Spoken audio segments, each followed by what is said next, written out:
Hello, I'm Matt Williamson. How's it going? We are mailbagging it up today before I hop on a jet to go to Dublin. Pretty psyched about it. Travel's not going to be super great, but you know how that goes. Let's just dig right in. We got a bunch of questions. Good stuff as usual. Bruce Ain't Here asks, what do you think we pay Herbig? Edge room is only getting older and he keeps improving. Seems like while early that Nick and Jack could be the future. Well, first things last things first. I don't see Sawyer as the future. I just don't. I think he's a special teamer, fourth guy, run stuffer. I am not putting faith in him as an impact edge rusher at all. Herbig, on the other hand, I've kind of assumed that Herbig, not after this season, but after the next, would just leave. You know, that he's going to demand a lot of money on the open market and get a comp pick for him when he signs a decent deal somewhere else. And you got a lot invested in Highsmith and Watt. And that's why I picked this question first, because after watching him last week, and it's kicked around in my cranium for a while now, but I just don't think you can let that guy leave. I really don't. I think what you do while you have the money, when they have a lot this offseason, is you give him a nice extension now at next offseason. And give him and pay him well. And I know that's a ton of money invested in the defense, a ton of money invested in one position. But edge rushers are unbelievably valuable. He is ascending. And I just don't think you can let a guy like that walk no matter what, no matter how you cut it. So he has not made a ton of money by NFL standards. Maybe you get him at a little bit of a discount, ahead of the game before he hits the market.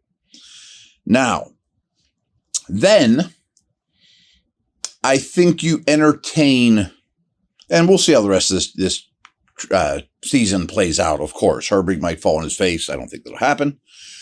But then I think you entertain trade offers for Highsmith. Durability's been a concern. Okay. I mean, yes. But I also think that it would be nice to stagger Watt and Herbig in terms of age without the guy in between there. And you wouldn't be in a huge hurry. You could kind of wait for the right deal. Sign Herbig after this year. Give him a nice extension, 3 years, whatever. And you'd have a lot of money tied up. But then you just start listening for offers. And you could also use one of those third-round picks next year on an edge rusher too. I mean, I think Highsmith, assuming he can stay healthy and has another productive career or season this year, could bring you something good in return. Maybe it even helps you yield the next quarterback or move up, or maybe, depending how the season goes, would Dallas or more likely the Niners, who just lost Bosa, give you a lot for him at this trade deadline? Now, you probably want him for this year, assuming this season the Steelers are still a contender, but I think you could entertain offers for Highsmith. I didn't really look at it that way before. I still think he's a really good player.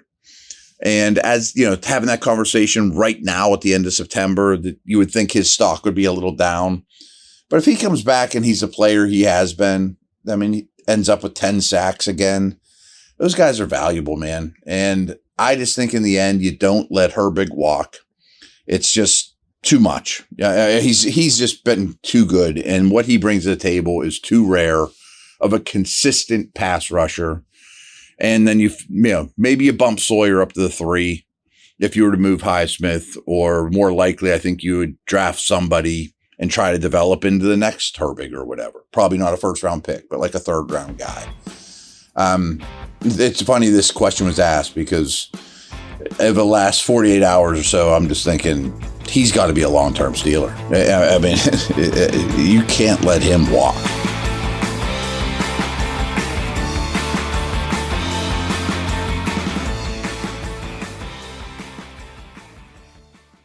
Football season's finally here. Time to check out the latest odds, futures, and win totals on the FanDuel Sportsbook. Think the Steelers are headed to the Super Bowl? Lock in your bets today. Whatever your game, FanDuel Sportsbook delivers the latest lines, futures, and specials so you can join in on all the action. You guys ever had to hire someone you know it can be so time-consuming? Sifting through tons of resumes, trying to get in touch with every candidate? Well, not anymore. Because ZipRecruiter's latest tools and features speed up finding the right people so you can save valuable time. And now you can try ZipRecruiter for free at ZipRecruiter.com/audio. Over 320 new resumes are added every month, guys. And if you see candidates you like, you can get their contact information right away.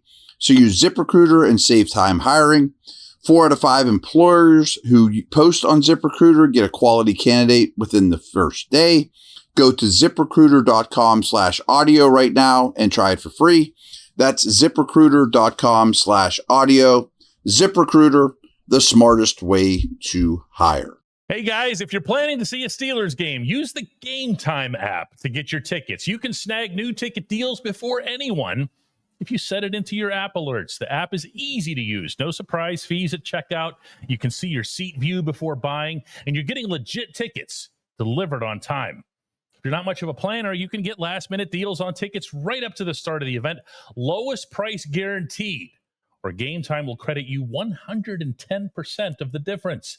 Download the Game Time app and enter the code DK Steelers into your app profile to get $20 off your first purchase.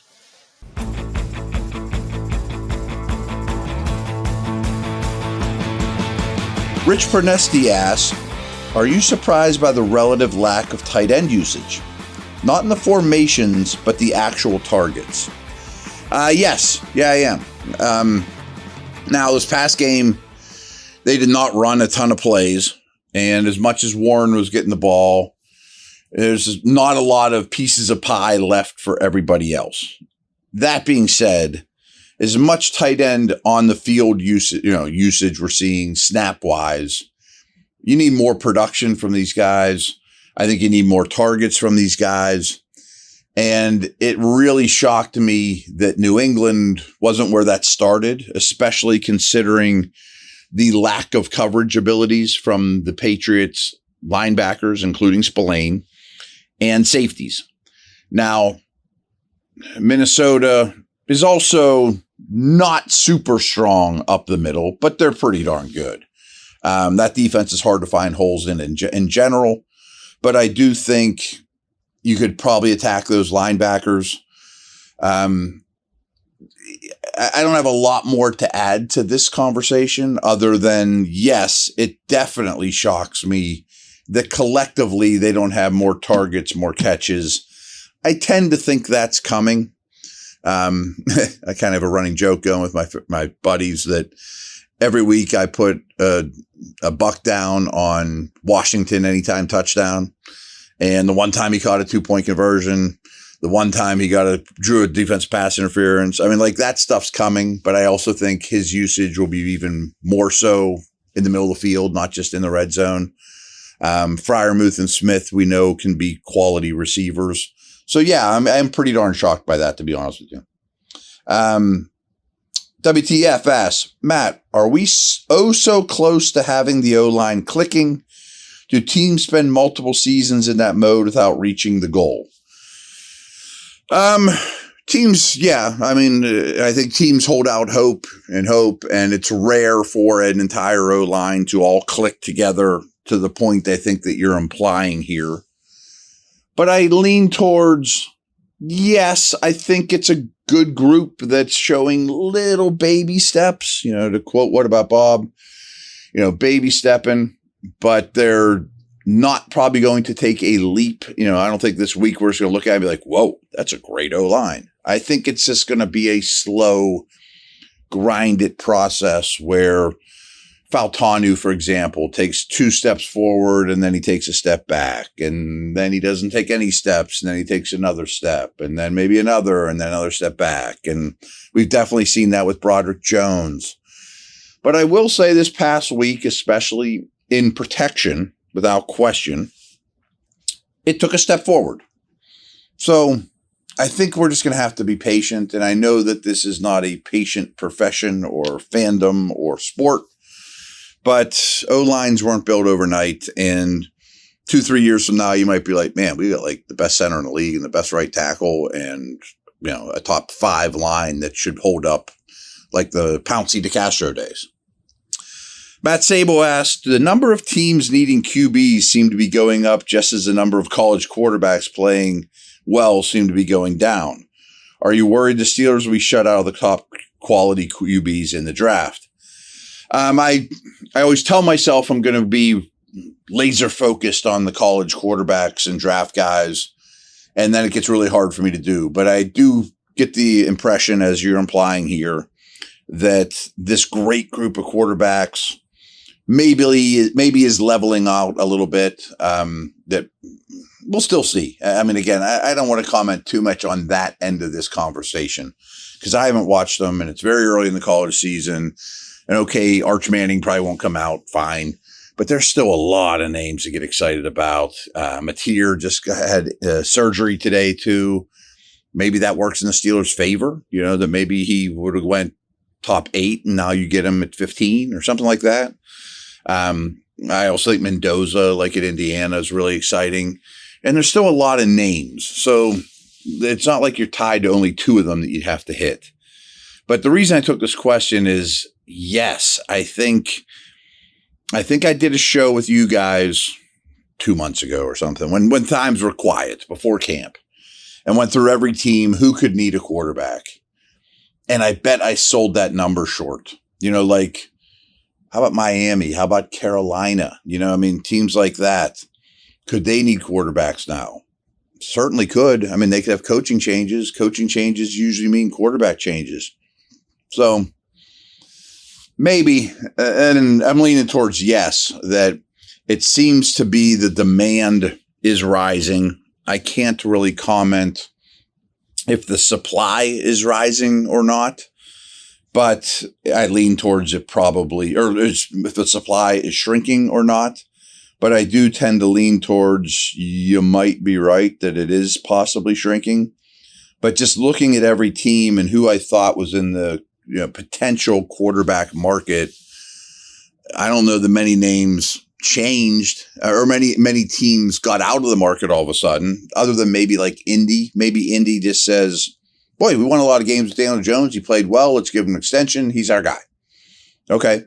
But there's probably 3 or 4 other teams that have all of a sudden said, I could use a first-round quarterback, and I'm picking 9th overall, So I see where you're saying there. Again, it's only September. Draft's in April. It's not to get too crazy, but I think it's worth keeping an eye on, and I like that question. Joseph A. Banks asks, are the Steelers just playing survive and advance? Do what it takes to win this week and hope to figure it out, the issues as they go. In a way, yes. And why I wanted to bring this up too is I don't think that's unique at all in this league right now in the first 3-4 weeks of the season. And every Tuesday on the drive, we go over NFL.com's power ranks. And doing that exercise, and I think they had like the Steelers 15 or 16, which I agree with. Okay, you're right in the middle of the pack.